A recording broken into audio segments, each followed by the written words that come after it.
विश्वम् दर्पणदृश्यमाननगरे तुल्यम् निजान्तर्गतम् पश्यन्नात्मनि मायया बहिरिवोद्भूतम्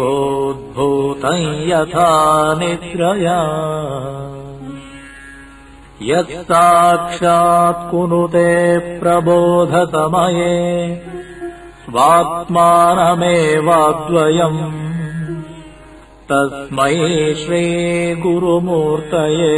नम इदम् श्रीदक्षिणामूर्तये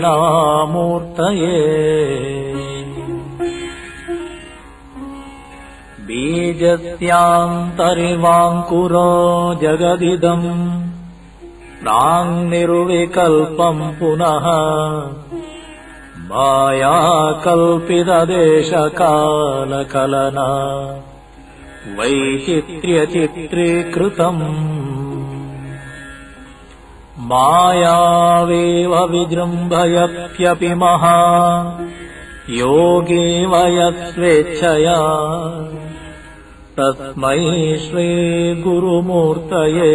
नम इदम् श्रीदक्षिणामूर्तये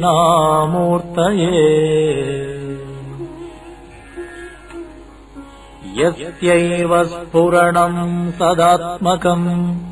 असत्कल्पार्थकम् भासते साक्षात्तत्त्वमसीति वेदवचसा यो बोधयत्याश्रिता यत्साक्षात्करणात् भवेद् न पुनरावृत्तिर्भवाम्बोनिधौ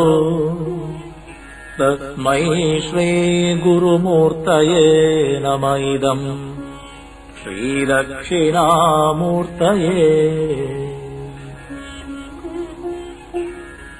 नानाच्छिद्रघटोदरस्थितमहा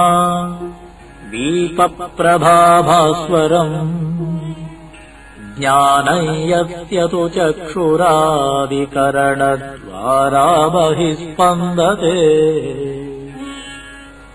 जानामीति तमैव